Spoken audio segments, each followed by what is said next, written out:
നമ്മളുടെ സംസ്ഥാനത്ത് തദ്ദേശ സ്ഥാപനങ്ങളെ നമുക്ക് കൂടുതൽ മെച്ചപ്പെടുത്തി കൊണ്ടുവരേണ്ടതുണ്ട്. ഒരു ഗ്രാമത്തിന്റെ സെക്രട്ടേറിയറ്റ് ആണ് ഒരു പഞ്ചായത്ത് ഓഫീസ് എന്ന് പറഞ്ഞാൽ. പരിണതപ്രജ്ഞരായിട്ടുള്ള ഭരണാധികാരികളും സാമൂഹ്യ രാഷ്ട്രീയ രംഗത്തെ പ്രഗത്ഭരും അഭിപ്രായപ്പെട്ടിട്ടുള്ളത്, ഏതെങ്കിലും ഒരു സർക്കാരിന് നമ്മളുടെ സംസ്ഥാനത്ത് തുടർച്ച വേണം എന്നുണ്ടെങ്കിൽ 2 ഓഫീസുകൾ നന്നായാൽ മതി എന്നാണ്. ഒന്ന് പഞ്ചായത്ത് ഓഫീസും മറ്റൊന്ന് വില്ലേജ് ഓഫീസും. ഈ 2 ഓഫീസുകളിൽ ആളുകൾക്ക് ബുദ്ധിമുട്ടില്ലാത്ത ഒരു സ്ഥിതി ഉണ്ടാക്കാൻ ഒരു സർക്കാരിന് സാധിച്ചാൽ കേരളത്തിലെ ജനങ്ങൾ ആ സർക്കാരിനെ തന്നെ വീണ്ടും അധികാരത്തിൽ കൊണ്ടുവരും. ഒരു സംശയവുമില്ല. ആളുകളെ കൂടുതൽ ബുദ്ധിമുട്ടിക്കുക എന്നുള്ളതിൽ ഗവേഷണം നടത്തുന്ന ചില ഉദ്യോഗസ്ഥന്മാർ മറ്റു സ്ഥാപനങ്ങളിൽ എന്ന പോലെ തന്നെ തദ്ദേശ സ്വയംഭരണ സ്ഥാപനങ്ങളിലുമുണ്ട്. സത്യത്തിൽ ഒരൊറ്റ ദിവസം കൊണ്ട് ഒരാൾക്ക് ചെയ്തു കൊടുക്കാൻ കഴിയുന്ന കാര്യം 10 പ്രാവശ്യം നടത്തിച്ച് ചെയ്തു കൊടുക്കലാണ് ഒരു രീതി എന്ന് വിശ്വസിക്കുന്ന ഒരു സംഘം ആളുകൾ നമ്മുടെ സർവീസ് രംഗത്ത് പ്രവർത്തിക്കുന്നുണ്ട്. അതിനൊരു അറുതി വരുത്തിയാൽ മാത്രമേ പഞ്ചായത്ത് വില്ലേജ് ഓഫീസുകൾ ജനകീയമാവുകയുള്ളൂ. ഒരു സർട്ടിഫിക്കറ്റ് ലഭിക്കുവാൻ 15 ദിവസത്തെ കാലാവധി നിശ്ചയിച്ചാൽ ഉദ്യോഗസ്ഥന്മാരുടെ വ്യാഖ്യാനം 15ാമത്തെ ദിവസം ഓഫീസ് അടക്കുന്ന സമയത്തിന്റെ 5 മിനിറ്റ് മുമ്പ് അത് കൊടുത്താൽ മതി എന്നുള്ളതാണ്. 15 ദിവസം ഒരു സർട്ടിഫിക്കറ്റിനെങ്കിൽ ഒരു മാസം ഒരു സർട്ടിഫിക്കറ്റിന് കാലാവധി വെച്ചിരിക്കുന്നത് ആ മാസം മുഴുവൻ അപേക്ഷയുടെ മേൽ അടയിരിക്കുവാനുള്ളതല്ല. 1ാമത്തെ ദിവസം തന്നെ അത് നിവർത്തിച്ചു കൊടുക്കാൻ സാധിക്കുമെങ്കിൽ അത് ചെയ്തു കൊടുക്കണം. നമ്മൾ ആരും മനസ്സിലാക്കുന്നില്ല, നമ്മളുടെ സീറ്റിൽ വരുന്ന ഒരു അപേക്ഷകൻ, ആ അപേക്ഷകന്റെ ബുദ്ധിമുട്ടും പ്രയാസവും നമ്മൾ അവരെ ബുദ്ധിമുട്ടിച്ചാൽ നിങ്ങൾക്ക് ഉറപ്പിച്ചോളൂ, നിങ്ങളുടെ മക്കളും നാളെ ഇതുപോലെ ഒരു അപേക്ഷയുമായി നിങ്ങളുടെ സീറ്റിൽ നാളെ വരുന്ന ഒരാളുടെ അടുത്തേക്ക് പോകാനുള്ളതാണ്. നിങ്ങൾ ഒരാളോട് കാണിക്കുന്ന ദുഷ്പെരുമാറ്റത്തിന്റെ പലിശയും കൂട്ടുപലിശയും അടക്കം അന്ന് നിങ്ങളുടെ മക്കൾക്ക് തിരിച്ചു കിട്ടും എന്ന് ആളുകളെ ബുദ്ധിമുട്ടിക്കുന്ന ഓരോരുത്തരും അറിയണം, മനസ്സിലാക്കണം. ജനപ്രതിനിധികളായാലും ആ കാര്യത്തിൽ നിന്ന് ഭിന്നരല്ല. എന്റെ അടുത്ത് വരുന്ന ഒരു കാര്യം ഞാൻ പ്രത്യേകം ശ്രദ്ധിക്കാറുണ്ട്. എനിക്ക് ചെയ്തു കൊടുക്കാൻ പറ്റുന്നതാണെങ്കിൽ അപ്പോൾ ചെയ്തു കൊടുത്തിരിക്കും. 2ാമത്തെ ഒരു തവണ അയാളോട് നടന്നു വരണം എന്ന് ഞാൻ പറയാറില്ല. അങ്ങനെ ആവണം ഉദ്യോഗസ്ഥന്മാർ. ആ ഒരു രീതിയിലേക്ക് ഉദ്യോഗസ്ഥന്മാരുടെ പ്രവർത്തന ശീലം മാറേണ്ടതായിട്ടുണ്ട്. ഫോർ ദി പീപ്പിൾ എന്ന പേരിൽ ഒരു വെബ്സൈറ്റ് തദ്ദേശ സ്വയംഭരണ സ്ഥാപനം ആരംഭിക്കാൻ വേണ്ടി പോവുകയാണ്. വരുന്ന നവംബർ മാസം ആദ്യവാരത്തിൽ അത് പ്രവർത്തനക്ഷമമാകുമെന്നാണ് കരുതുന്നത്. അതിന്റെ പ്രവർത്തനം ഏതാണ്ട് അന്തിമഘട്ടത്തിലേക്ക് നീങ്ങിയിട്ടുണ്ട്. തദ്ദേശ സ്വയംഭരണ സ്ഥാപനങ്ങളുമായി ബന്ധപ്പെട്ട് അഴിമതി തടയുക എന്നുള്ളതാണ് അതുകൊണ്ട് ലക്ഷ്യമിടുന്നത്. ഒരുപാട് ആളുകളെ ബുദ്ധിമുട്ടിക്കുന്നുണ്ട് പലരും. വീടുകൾക്ക് നമ്പർ ഇട്ട് കൊടുക്കുന്ന പ്രശ്നം വലിയൊരു പ്രശ്നമായി വന്നിട്ടുണ്ട്. നിലവിലുള്ള നിയമം അനുസരിച്ച് ഉദ്യോഗസ്ഥന്മാർക്കും ചില ബുദ്ധിമുട്ടുകളുണ്ട്. അത് പരിഹരിക്കുന്നതിന് സർക്കാർ വ്യക്തമായിട്ടുള്ള ഒരു രൂപരേഖ ഉണ്ടാക്കി കഴിഞ്ഞിരിക്കുകയാണ്. എല്ലാ വീടുകൾക്കും, നിർമ്മാണം പൂർത്തിയായ മുഴുവൻ വീടുകൾക്കും താൽക്കാലിക നമ്പർ ഇട്ട് കൊടുത്ത് അവർക്ക് ഇലക്ട്രിസിറ്റി, അതുപോലെ തന്നെ water connection, ration card, Aadhaar card തുടങ്ങിയ സൗകര്യങ്ങൾ ലഭിക്കുന്നതിനുള്ള സംവിധാനം 1 മാസത്തിനുള്ളിൽ തന്നെ സംസ്ഥാന സർക്കാർ ഒരുക്കും എന്നുള്ള കാര്യം ഞാൻ ഈ സന്ദർഭത്തിൽ ഇവിടെ വ്യക്തമാക്കുവാൻ ആഗ്രഹിക്കുകയാണ്. ആ ഓർഡർ ഇറങ്ങിയിട്ടും ഏതെങ്കിലും സെക്രട്ടറിമാർ ഏതെങ്കിലും വീടുകൾക്ക് താൽക്കാലിക നമ്പർ കൊടുക്കാതെ ആരെങ്കിലും ബുദ്ധിമുട്ടിക്കുന്നുണ്ടെങ്കിൽ ആ വിവരം ബന്ധപ്പെട്ടവരെ അറിയിച്ചാൽ ബന്ധപ്പെട്ട ഉദ്യോഗസ്ഥന്മാർക്കെതിരെ ശക്തമായ നടപടിയെടുക്കണം എന്നുകൂടി ആ ഉത്തരവിൽ ഞങ്ങൾ കൂട്ടിച്ചേർക്കുവാൻ ആഗ്രഹിക്കുന്നുണ്ട്. സർക്കാർ ഉദ്യോഗസ്ഥന്മാർക്കൊക്കെ ഇപ്പോൾ മോശമല്ലാത്ത ശമ്പളം കിട്ടുന്നുണ്ട്.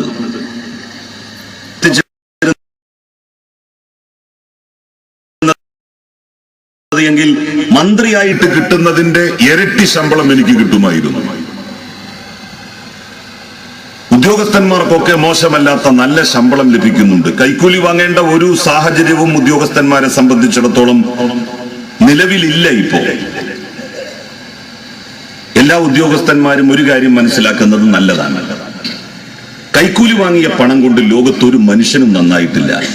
ഈ കൈ കൊണ്ട് വാങ്ങിയാൽ അപ്പുറത്ത് ദൈവം മറ്റൊരു വഴി അത് പോകുന്നതിന് നമ്മളുടെ മുന്നിൽ ഉണ്ടാക്കി തരും. നമ്മളുടെ മക്കൾക്ക് ഒരു കിഡ്നി സംബന്ധമായ രോഗമുണ്ടായാൽ, നമ്മളുടെ ബന്ധുമിത്രാദികൾക്ക് ഒരു ക്യാൻസർ ഉണ്ടായാൽ, ഈ കൈക്കൂലി വാങ്ങുന്ന പണം അങ്ങനെ നമുക്ക് ചെലവഴിക്കേണ്ടി വരും. നല്ല പണം കൊണ്ട് നമ്മൾ നമ്മളുടെ കുട്ടികളെ പോറ്റിയാൽ ആ കുട്ടികൾ നന്നാവും. ബന്ധുക്കളെ നോക്കിയാൽ അവരിൽ നിന്നും നമുക്ക് നല്ല സ്നേഹം ലഭിക്കും. കിട്ടുന്ന വരുമാനത്തിന്റെ പരിധിക്കുള്ളിൽ നിന്നുകൊണ്ട് ജീവിക്കാൻ നമ്മൾ ഓരോരുത്തരും ശ്രമിക്കണം. മന്ത്രി എന്നുള്ള നിലയിൽ എനിക്ക് കിട്ടുന്ന ശമ്പളത്തിന്റെ പരിധിക്കുള്ളിൽ ഞാൻ ജീവിക്കണം. അതിന് പകരം അത്യാർഭാടത്തിൽ ഞാൻ ജീവിക്കാൻ വേണ്ടി തുടങ്ങിയാൽ എന്റെ ശമ്പളം എനിക്ക് മതിയാവാതെ വരും. അപ്പോഴാണ് മറ്റുള്ള മാർഗങ്ങളെ സംബന്ധിച്ച് നമ്മൾ ആലോചിക്കുക. ഓരോരുത്തരും അവരവരുടെ ശമ്പളത്തിന്റെ പരിധിക്കുള്ളിൽ നിന്നുകൊണ്ട് ജീവിക്കാൻ പഠിച്ചാൽ ഈ നാട്ടിൽ അഴിമതി തുടച്ചു നീക്കുവാൻ കഴിയും. നവംബർ മാസത്തിൽ ആരംഭിക്കാൻ പോകുന്ന വെബ്സൈറ്റിന്റെ പ്രത്യേകത തദ്ദേശ സ്ഥാപനങ്ങളിലെ ഉദ്യോഗസ്ഥന്മാരുമായി ബന്ധപ്പെട്ട ദുഷ്പെരുമാറ്റങ്ങൾ, അവർ പണം ചോദിക്കുന്നുണ്ടെങ്കിൽ ആ കാര്യം നിങ്ങൾക്ക് അപ്ലോഡ് ചെയ്യുവാനുള്ള സൗകര്യം ലഭിക്കും. അത് മന്ത്രിയുടെ ഓഫീസിൽ ലഭ്യമാവുകയും ചെയ്യും. തെളിവോട് കൂടിയിട്ടാവണം നിങ്ങൾ അപ്ലോഡ് ചെയ്യുന്നത്. ഇപ്പോ ആളുകൾ കൈക്കൂലി ചോദിക്കുന്നുണ്ടെങ്കിൽ അവരെ കൊടുക്കാനൊന്നും ഒരു പണിയുമില്ല.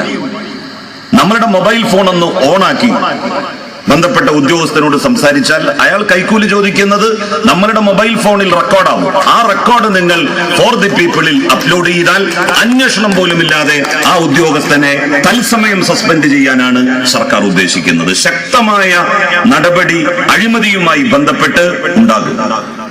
എന്നെയും നിങ്ങൾക്ക് നിരീക്ഷിക്കാം. ഞാൻ ആരോടെങ്കിലും എന്തെങ്കിലും ചോദിക്കുന്നുണ്ട് എങ്കിൽ ആ കാര്യവും നിങ്ങൾക്ക് അപ്ലോഡ് ചെയ്യാം. അപ്പൊ ഞാൻ രാജിവെക്കേണ്ടി വരും.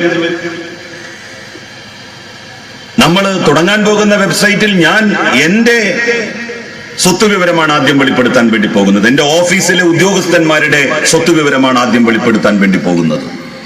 ഓരോ ഉദ്യോഗസ്ഥന്മാരും ആരെയും നിർബന്ധിക്കില്ല. തദ്ദേശ സ്ഥാപനങ്ങളിലെ മുഴുവൻ ഉദ്യോഗസ്ഥരും അവരുടെ സ്വത്ത് വിവരം വെളിപ്പെടുത്തണം. ആ സൈറ്റിൽ സ്വമേധയാൽ വെളിപ്പെടുത്തണം എന്നുള്ളതാണ് ഉദ്ദേശിക്കുന്നത്. നല്ല രീതിയിൽ നമുക്ക് നമ്മളുടെ നാടിനെ കൊണ്ടുപോകണം. അഴിമതി തടയാനായാൽ നമുക്ക് നമ്മളുടെ രാജ്യത്തെ രക്ഷപ്പെടുത്തുവാൻ വേണ്ടി സാധിക്കും. അത്തരത്തിലുള്ള ഒരു സംസ്കാരത്തിലേക്ക് നമ്മുടെ സമൂഹത്തെ കൊണ്ടുപോകാൻ നിങ്ങളുടെ എല്ലാവരുടെയും സഹായ സഹകരണങ്ങൾ ഉണ്ടാവണം എന്ന് ഞാൻ അഭ്യർത്ഥിക്കുന്നു. തദ്ദേശ സ്ഥാപനങ്ങൾക്ക് അവയെ ശക്തിപ്പെടുത്തുന്നതിന് വരുമാനം വർദ്ധിപ്പിക്കേണ്ടതായിട്ടുണ്ട്. വീട്ടുനികുതിയൊക്കെ നിശ്ചയിച്ചിട്ട് ഒരുപാട് വർഷമായി. കഴിഞ്ഞ സർക്കാരിന്റെ കാലത്ത് പുതുക്കി നിശ്ചയിച്ചിരുന്നു. അത് പല കാരണങ്ങൾ കൊണ്ടും വാങ്ങിയിട്ടില്ല. ഗവൺമെന്റ് ഉദ്ദേശിക്കുന്നത് അന്ന് നിശ്ചയിക്കപ്പെട്ടതിന്റെ പുതിയതായിട്ട് അധികമായിട്ട് നിശ്ചയിക്കപ്പെട്ടതിന്റെ 25% കുറച്ച് പുതിയ നികുതി നിശ്ചയിക്കുന്നതിനെ സംബന്ധിച്ച് ഗവൺമെന്റ് ആലോചിക്കുകയാണ്. കെട്ടിടങ്ങൾക്കും അങ്ങനെ തന്നെ ബാധകമാക്കുവാനാണ് ഉദ്ദേശിക്കുന്നത്. പിന്നെ ഓരോ വർഷവും 2.5% കണ്ട് വർദ്ധിക്കുക. അങ്ങനെയാകുമ്പോൾ ആളുകൾക്ക് അതൊരു ഭാരമാകുന്നില്ല. നമ്മളുടെ പ്രദേശത്ത് പുതിയ വീടുകൾ ഉണ്ടാക്കുമ്പോൾ ചില പുതിയ സംവിധാനങ്ങൾ ഉണ്ടാകുന്നത് നല്ലതാണ്. നമ്മളുടെ കിണറുകൾ റീചാർജ് ചെയ്യുന്നതിന് ഒരു വലിയ പദ്ധതിയാണ് തദ്ദേശ സ്വയംഭരണ വകുപ്പ് പ്ലാൻ ചെയ്തിരിക്കുന്നത്. കേരളത്തിലെ 140 പഞ്ചായത്തുകളെ അതിനുവേണ്ടി തെരഞ്ഞെടുത്തിട്ടുണ്ട്. ആ 140 പഞ്ചായത്തുകളിൽ പൈലറ്റ് പ്രൊജക്റ്റായി ആരംഭിക്കുന്ന പദ്ധതി അനുസരിച്ച് എല്ലാ കിണറുകളും റീചാർജ് ചെയ്യുകയാണ്. മഴവെള്ളം നമ്മളുടെ വീട്ടുമുറ്റത്ത് പെയ്യുന്നത് ഒഴുകിപ്പോവുകയും ഓടയിലെത്തി അവിടെ നിന്ന് തോടുകളിലേക്കും, തോടുകളിൽ നിന്ന് പുഴയിലേക്കും, പുഴയിൽ നിന്ന് കടലിലേക്കും ചെന്ന് പതിച്ചുകൊണ്ടിരിക്കുന്നു. മുമ്പൊക്കെ മഴക്കാലത്ത് പെയ്യുന്ന വെള്ളം നമ്മളുടെ ഭൂമിക്കടിയിലേക്ക് ഊർന്നിറങ്ങിപ്പോകുവാൻ ഒരുപാട് സന്ദർഭങ്ങൾ നമ്മൾ ഒരുക്കിയിരുന്നു, സാഹചര്യങ്ങൾ ഒരുക്കി കൊടുത്തിരുന്നു. വർഷക്കാലം ആരംഭിക്കുന്നതിന് മുൻപ് എല്ലാവരുടെയും പറമ്പുകൾ കൊത്തിക്കിളച്ചിടുന്ന സമ്പ്രദായം, എല്ലാ തെങ്ങുകൾക്കും തടം തുരക്കുന്ന സമ്പ്രദായം നമ്മളുടെ പൂർവികർ ഉണ്ടാക്കിയെടുത്ത വലിയ ഒരു സംസ്കാരത്തിന്റെ ഭാഗമായി തുടർന്നു വന്നിരുന്നതാണ്. എന്താണ് അതുകൊണ്ടുള്ള ഏറ്റവും വലിയ പ്രയോജനം? മഴക്കാലത്ത് പെയ്യുന്ന വെള്ളം ഒഴുകി ഓടയിലേക്ക് പോകുന്നതിന് പകരം നമ്മളുടെ ഭൂമിയുടെ ഉപരിതലത്തിൽ പതിക്കുകയും അത് ഭൂമിക്കടിയിലേക്ക് താഴ്ന്നു പോവുകയും ചെയ്യും. മഴക്കുഴികൾ എന്ന് പറയുന്ന നമ്മളുടെ ഈ ആശയം നമ്മളുടെ പൂർവികർ നല്ല തെങ്ങിന് തടം തുരക്കുമ്പോൾ ഉണ്ടാക്കുന്ന കുഴികളിലൂടെ നിവർത്തിക്കപ്പെട്ടിരുന്നു. നമ്മൾ വിചാരിക്കും കിണറ്റിലൊക്കെ വെള്ളം ഇപ്പൊ കുറഞ്ഞു തുടങ്ങിയതാണ്. അല്ല, മുമ്പും കിണറ്റിൽ സുലഭമായി വെള്ളം ഉണ്ടായിരുന്നതിന്റെ കാരണം അന്ന് ഇങ്ങനെയൊക്കെ നമ്മളുടെ പൂർവികർ ചെയ്തിരുന്നു. പാടങ്ങളിൽ കൃഷി ചെയ്യുമ്പോൾ ഭക്ഷ്യ ഉൽപ്പന്നം മാത്രമല്ല നമുക്ക് ലഭിച്ചിരുന്നത്, അതോടൊപ്പം തന്നെ ഭൂമിയുടെ ഉപരിതലത്തിൽ വെള്ളം കെട്ടി നിന്നിരുന്നു. ആ വെള്ളം ഭൂമിക്കടിയിലേക്ക് ഊർന്നു പോയിരുന്നു.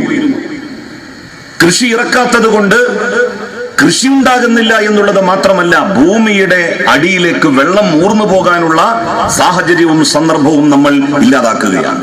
നമ്മളായിട്ടുണ്ടാക്കിയ കുഴപ്പം കൊണ്ടാണ് ഇപ്പോൾ നമ്മൾ അഭിമുഖീകരിക്കുന്ന എല്ലാ പ്രശ്നവും സംജാതമായി കൊണ്ടിരിക്കുന്നത്.